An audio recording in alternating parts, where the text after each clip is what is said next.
Hello and welcome to the FEZ Show. It is the 6th of May 2020 and we have so much to talk about today. Joining me on the show is, as ever, Jack Pickering, but special guest returning from Germany is the one and only Tobias Bloom from E4MLD. Morning, boys. Good morning. Good morning. Thanks for having me. No, Tobias, obviously it's so important to have you back because you're just a wealth. Oh, no, well, it is important. You're such a He knows more than me, is basically. You're such a prestige journalist. The people listen to you. The not. following Really not. the following you have now on Twitter is unbelievable. So we are honoured to have the one and only Tobias Bloom on Professional the show today. sim racer. And professional sim racer. I don't know if you saw, we made a nice joke that I was 57th. I think it was, 57th in the previous one. You were 29th, and I called myself a sim racer, but then said we were all beaten by you, so we've got a lot of catching up to do. Yeah, but I'm still a lot slower than the professional ones. I spoke to 3 of the German, Austrian sim racers yesterday, and they're just so much quicker than me. I have no idea where they found the time. Yeah, Honestly, they must have found a shortcut or somewhere in Leicester. No idea where they found the time. Exactly. When you're just going flat and you're like, how am I losing time going flat, for example? Oh, unbelievable. Yeah. I've just done the Monaco one. I've set my first lap time on the Monaco one, 55.6. So I think that put me like 16th out of 21.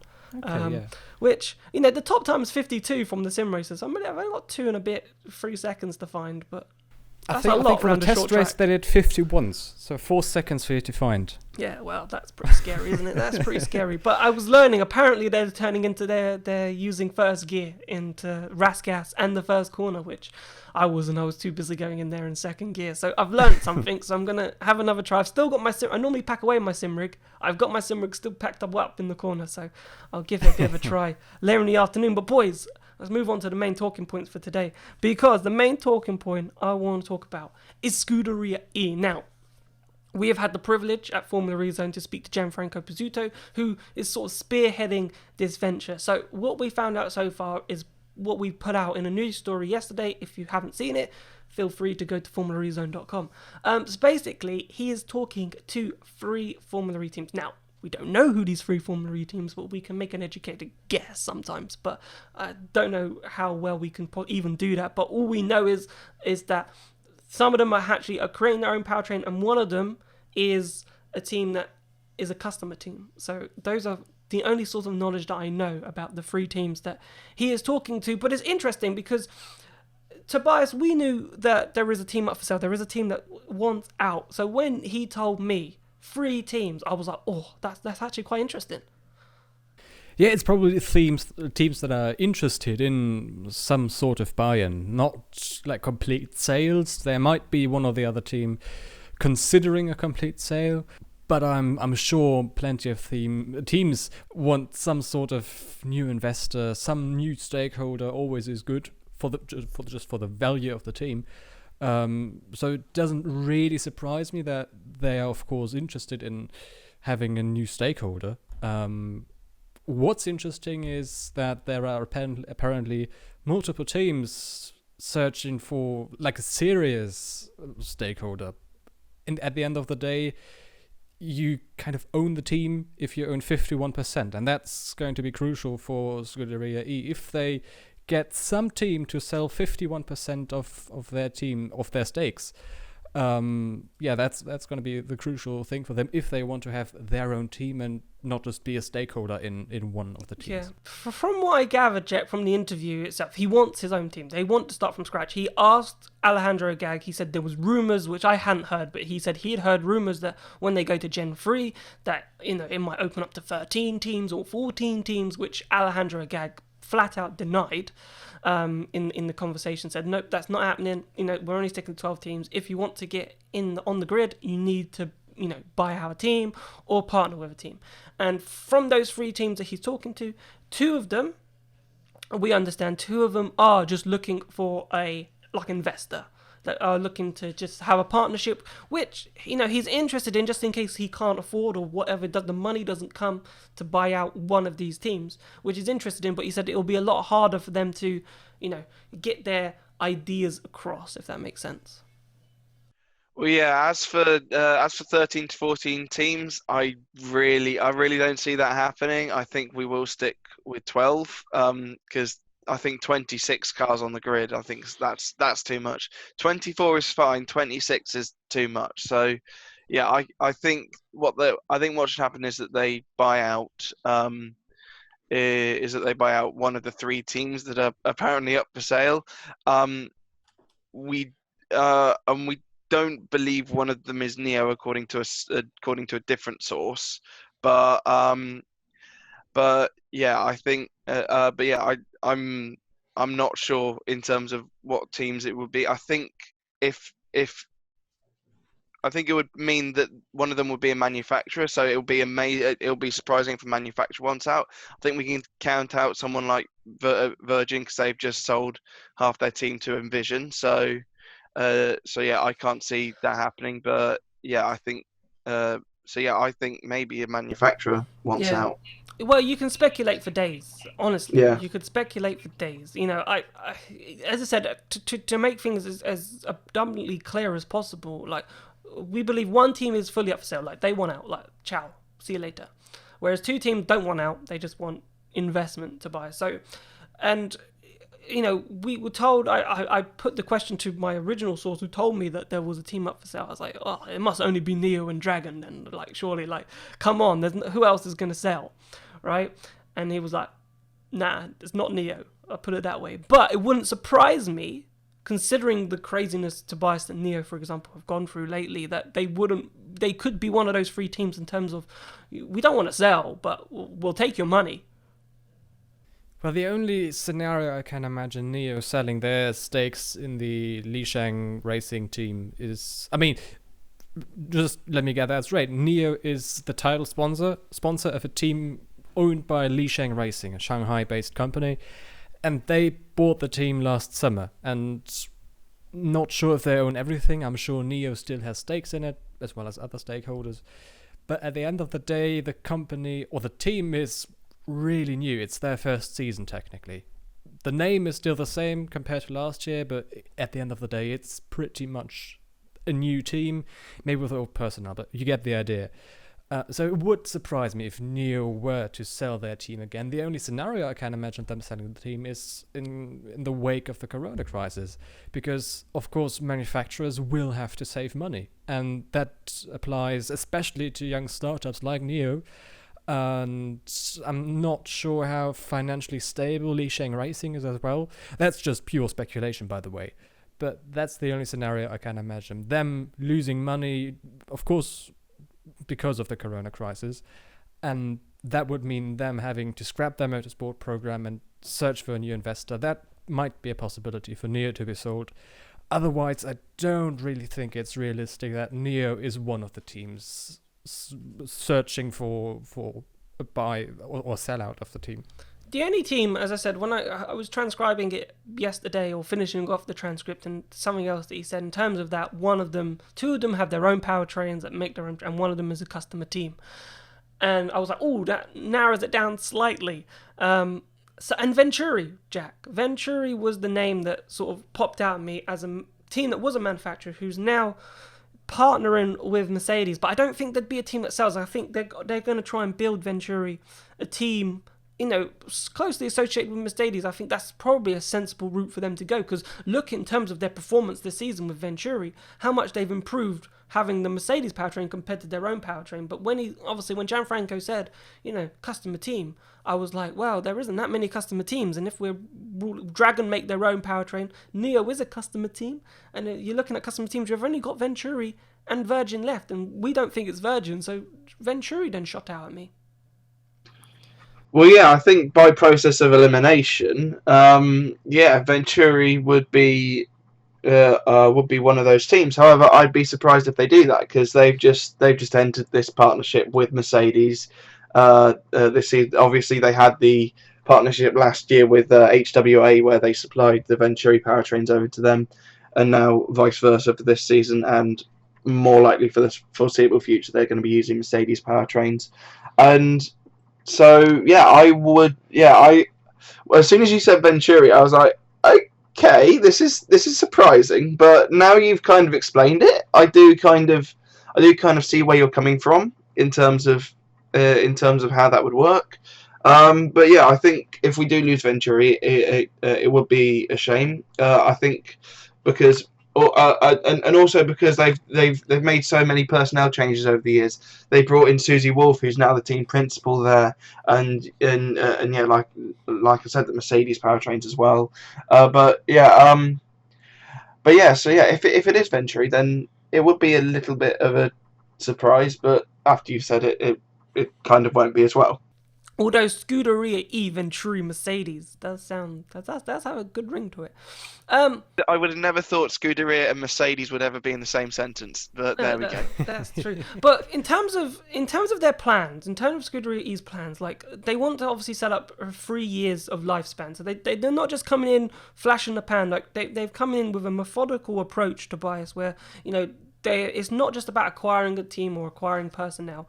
It's they're thinking slightly long term. You might say 3 years is not that long term, but he said in his interview that you don't know what happens in 3 years. Things could change. A lot of things could change, and there. So at least I know I've got 3 years, and obviously if things go well, things go to plan. We can plan for a bit further. So he's thinking about 50 million euros is what he'll need, obviously, to set up a team, and obviously acquire a team or work alongside a team, invest in a team in order to race, which I think is a decent chunk of money. And in terms of this day and age, when we were speaking at the beginning of when I spoke to my original source, they said at the times Formula E teams at the beginning of season 1 were like 3 or 6 million. So it's amazing now that we're 6 seasons in and we've nearly more than tripled, quadrupled the number that it takes to actually fund a Formula E team. It is, but I also have the feeling that 50 million euros might be a bit too little to run a Formula E team for 3 years. It is enough to buy enough stakes in the team, of course, but nowadays you need around, 20, 30 million, somewhere between 10 and 30 million. Of course, the effect of spending money is even smaller if you the difference between spending 5 and 10 million on a powertrain is larger compared to when you spend 25 or 30 million on a powertrain. Regardless, I have the feeling that you need at least 60 million euros to run a team for 3 seasons, and then another 50 to buy into a team. So you're thinking 100 million in total. For a viable operation and a sustainable operation, yes. It might be possible. I have no idea about the budgets, of course, of the teams. And you have to keep in mind that most teams aren't making that much money yet. It's about £1 million that each team makes. I think there were numbers released for Jaguar last year, and then making, £1.5 million a year or a season. Which isn't that much in their 3rd year. That said, it might be possible to run a team for 3 years and buy an entire existing team for 50 million euros. Not sure if that wouldn't necessarily make it competitive, though. Well, that's what he says, which is interesting. But I suppose every team principal, every team that is a manufacturer who wants to come in, or in any terms, we don't want to be fighting for last place. And, Gianfranco did say that. We don't want to be fighting for last place. We want to be competitive. So, we, in the end of the day, he wants to show these Italian manufacturers or someone that, they're worth investing in the team. And obviously if you're hobbling around in last place, you're not that that investor worthy, because obviously we spoke to him about Italian manufacturers, Jack, and he flat out sort of denied that any Italian manufacturer will be joining him anytime soon. He said he basically said that the Italians are not that interested in electric mobility yet. Something needs to drastically change their opinion about electric mobility in order for them to really think, we need to go this way. Well, yeah, it's great that Rome actually signed a 5-year deal the other day. But yeah, and hopefully that will start the persuasion into electric vehicles. I do see why we don't see Italian manufacturers in Formula E at the moment. because there's Lamborghini that could come in, but then again, I can't see them doing electric cars. Ferrari are focused on Formula One, and they're part of the Fiat brand, so yeah, I can't see them going in either. So yeah, I do understand why we don't see any Italian manufacturers in Formula E and why they're not that interested at the moment. However, this could change over change over the coming years. It could be maybe 5 or 10 years, and because the thing is, most countries are banning petrol powered cars. Well, in like 2035 to 2040, around that period, and so yeah, it's at some point they may need to start, but I guess it's just not for them yet. No, I don't know if it's surprising, Tobias, in terms of, hearing that the Italian manufacturers are still not that interested, or or need a sort of a stronger reason to get involved in electric mobility. And when you look at Formula E and you see Mercedes, Porsche, you see a lot of rivals to Ferrari in a sense, especially with Porsche, for example. In Formula E, it was quite surprising that he said, you know what, they're still not interested. It's a question of money at the end of the day, I'm afraid. Ferrari, of course, wants to make a difference in Formula E, just like any other team, like Scuderia-E wants. They don't want to be finishing last. They want to be competitive. Same applies to Ferrari. And Ferrari, of course, has the ambition to always win. And it is difficult to always win in Formula E. You would have to create your own chassis, for example, to really make a difference in the way Ferrari is thinking. And add to that Ferrari still isn't producing battery electric vehicles. They have a hybrid concept car, I think, or not even a concept car, a proper car, but or only a hybrid. And it would, of course, make sense in the long term to enter Formula E. That's why we're all fans of the series. Because I'm convinced Formula E will be, in a couple of years' time, the only relevant, in terms of industry, the only industry-relevant racing series. And the rest will just be entertainment. But, it makes sense for Ferrari not to join Formula E yet, because A, they can't make money yet, that much, at least, and B, they can't make a difference yet, because the championship is really competitive. And it's meant to be competitive because of, the single chassis, for example. That was a topic that we actually spoke about on yesterday's show, in terms of when Formula E will actually open up. Because it is a spec series, in terms of its battery, obviously made by McLaren, and chassis, obviously made by Spark. And just to get your views on it, Tobias, in terms of, when do you think Formula E will go, all right, teams? Because, even speaking to Gianfranco about the powertrain, the battery is the king. And you've got manufacturers like Mercedes, Porsche, Audi, Jaguar, who will be dying to make their own racing battery and test things for themselves in order to then move their road car production on, in order to increase the range, because obviously range at this precise moment and battery is king. And obviously costs is a huge factor in that, in terms of, if we let Formula E teams right now make their own chassis and make their own powertrains, Jaguar ain't making $1.5 million. They're probably losing 15 million. So that's a really interesting thing to keep in mind. But I feel at some point in the future, Formula E probably will need to open up maybe the battery powertrain, the battery tender, to maybe more than just one, maybe 2 or 3. I agree, but not yet.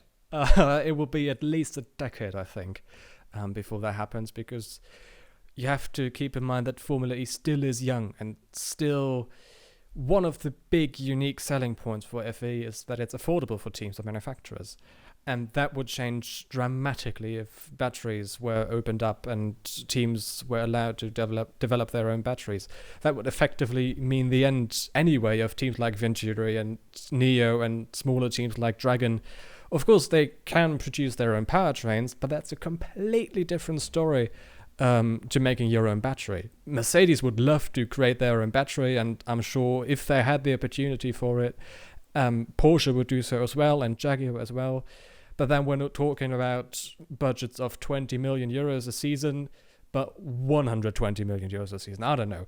maybe a bit less than that, but costs would escalate, and that's one of the unique selling points of Formula E right now, that it's affordable, and we would completely change that if we were to open up battery development. If FE, I don't know, in 10 years time, 15 years time, stabilizes enough and teams are continuously making money, I could imagine that happening, but not in the 2020s, 2030 at the earliest, I think.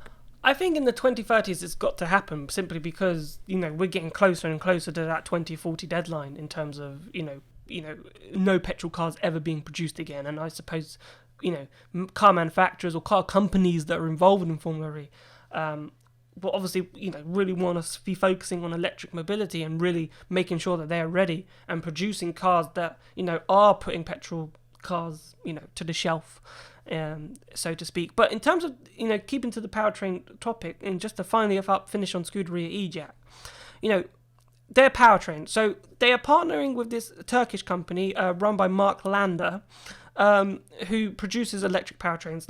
What he does is they retrofit. So basically, if your car can sort of fit an electric engine, for example, they can take the petrol engine out of it and they can put an electric engine in there. They can do that for tractors, cars, buses, you name it, they can do it. So Gianfranco partnered up with him, phoned him. He's a very close friend, and he said he was crazy enough to go into this venture with him. So at this precise moment, they will be building their own powertrain, Scuderia-E, from this Turkish company, who will build their racing powertrain. Obviously, he says they'll need to get people in to sort of help, because it's a racing powertrain. It's not a powertrain used just for commercial vehicles, so it is slightly different. But I thought that was interesting because obviously Gianfranco used to be Jaguar's ambassador last year for the I-Pace, so he's got contacts within Jaguar who can then say supply an engine. But he's all saying at the moment that it's about cost. Well, yeah, if he had ties up with the Jaguar, I would approach Jaguar and say, could I please have two of your powertrains? But yeah, I think that's an interesting route to go down, going with a completely new powertrain. But I guess he does. I guess he does have the Jaguar experience, so he will probably know more or less what needs to come from that. And so, but the thing is, with these small own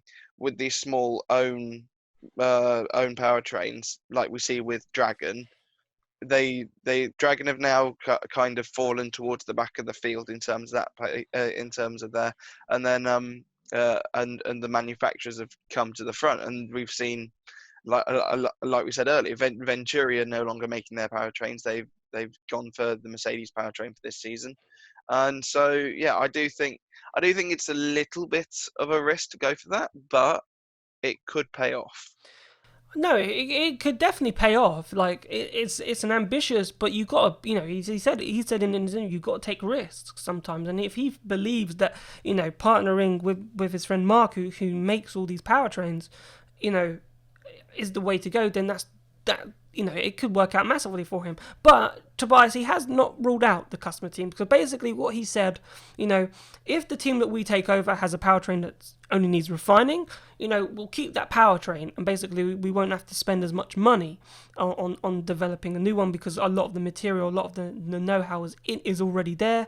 When he takes over a team, obviously they will have to make a new powertrain for the following season, but he's not going to just jump in and say, if we're running a Mercedes powertrain, whatever this car is, or we're running this we might keep this powertrain for the next season, refine it, make it, try and improve it software related, and move forward and not spend as much money. So he is still open to being a customer team, and he is still open to sort of using the existing knowledge that is already there to sort of, carry on and give his team a stepping stone. Yeah, it would be a wise decision, of course. It would save him money, and valuable money as well. It would be a sensible way of going about things. Of course, at the end of the day, I get the feeling that he and IMCO Electronic, of course, want to create their own powertrain as well. But for the beginning, if of course all other steps on the way to entering a team into Formula E work out well, it could be a viable option to use an existing powertrain as a customer team for the first 2 years and then enter with their own powertrain. That decision will have to be made at a later stage, though. Yeah, as I said, he's open to being a customer team, and his date isn't that flexible. Like, he wants to enter in the 22 season. I said, Gen 3 has been pushed back. Do you just want to come in when Gen 3 starts? He's like, look, if we buy a team, I want to buy a team. I could buy a team by the end of this season. Not obviously enter, and we could enter as next season, or buy a team during the 2020-21 season, and then start in the 2021-2022 year. So he doesn't mind not waiting for Gen 3, which I thought was interesting. But obviously, to move the conversation over in terms of something else, Formula E have come out, a GAG has come out and said that Formula E could abandon street circuits for up to 3 years due to coronavirus, Jack. And I thought, okay, I can maybe see that for 1 season, but I think 3 seasons that's a long time. Yeah, it is. Three seasons are spaced out over the time period of 4 years. So basically, we'd be running on not on street circuits until something like 2024, which is quite a long which is a seriously long time. I'll be 26 by then. But don't say that. Yeah, no. I'll be 12 by then. Yeah. Yeah. But yeah, I mean, it's a very bold claim, but I do think we'll still head to. I reckon that we'll still be on city streets. Maybe do 2021 as a year where we just go to actual racetracks. But yeah, no, I can't see them staying away for that long. I think maybe do 2021, because I don't think we're not going to start season 7 this year. We're going to start season 7 in 2021. Yeah, so have the 2021 season on proper tracks. I think in terms of Formula E now, there's so many things. We spoke about the 2-year cycle yesterday to bias in terms of them thinking about keeping that going into just actually not making a powertrain every year. And I think this is something that Formula E is saying that they could do, and obviously it goes against all their core values in terms of obviously bringing the race to the people. But do you think this could be a change where people have said, Formula E should just race on purpose-built circuits? Why should they race around Mickey Mouse street circuits? Do you think this could spark the change for the season actually containing a mixture of purpose-built circuits and street circuits in the future? I mean, it depends, of course, on what you define as a purpose-built racetrack. At the end of the day, Tempelhof is a purpose-built racetrack as well. It's not on the streets of some city. It's on an airport. How do you call that? Apron. Same pretty much applies to London as well. It's just a few service roads, not part of the public transport way and street system. Yeah, it's at the end of the day, I think still will mean Formula E. I think Formula E will come back. Is the point I'm making to street circuits, because Formula E belongs into the cities, and Agag has always underlined that, and I really do believe Formula E wants to stay in cities. Of course, he says that safety, security, health has to come first, and that's right, of course. But yeah, I think as soon as it's a viable option, Formula E will return to cities. Yeah, I know it's a lot of things, and obviously we don't know the fallout of COVID-19 yet. We're right at the beginning stages. We need a vaccine for it to be 100% safe. Are still people going to be vulnerable to catching COVID-19? In 2022 and 2023, it's all something that is up in the air, and that we've got to sort of understand. And then maybe once we've fully understood the impacts and the effects that COVID-19 have, then maybe we can go back to the way things once were, because we all want to get back to normal life, but at the same time, you're like, oh, when can we be sure, or when is normal actually going to be normal? If that makes sense. Is it going to be normal, but we have to make these sort of like exceptions, or is it going to be normal? Right, boys, just to finish up, because we're running out of time, but I want to mention this.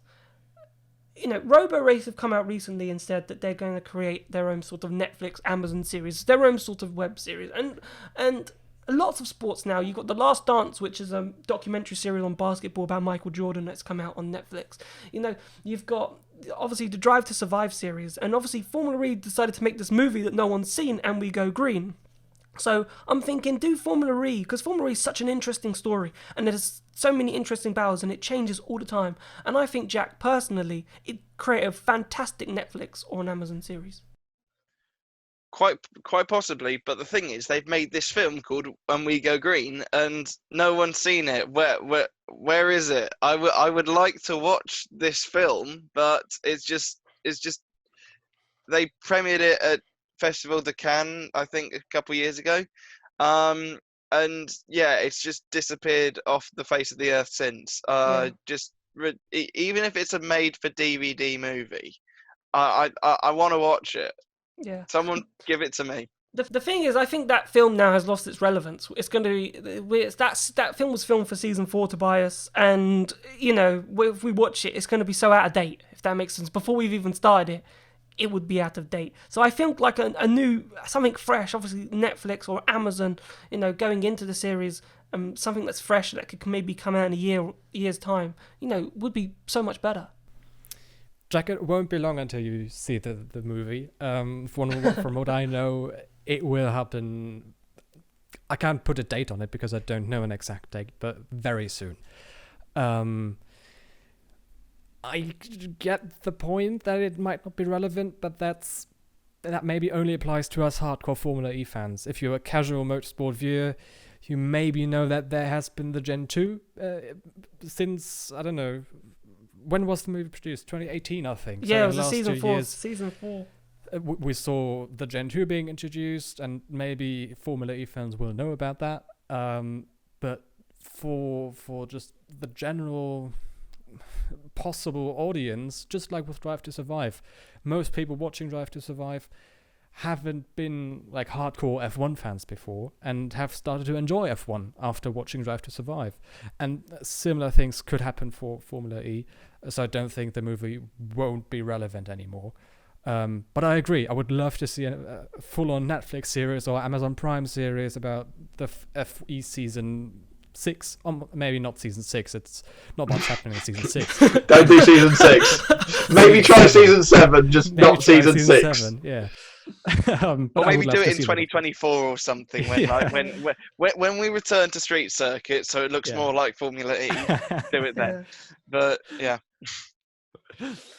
No, it'd be amazing. Honestly, it'd be absolutely amazing to see a Netflix and Amazon series. And I think it's just the modern era now. It's the modern era of having a Netflix and an Amazon series and giving people something else. And Formula E is something that needs to attract a casual fan.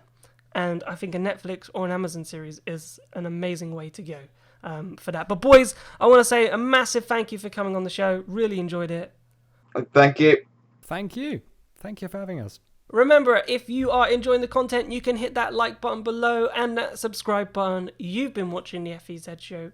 We will see you tomorrow. Goodbye.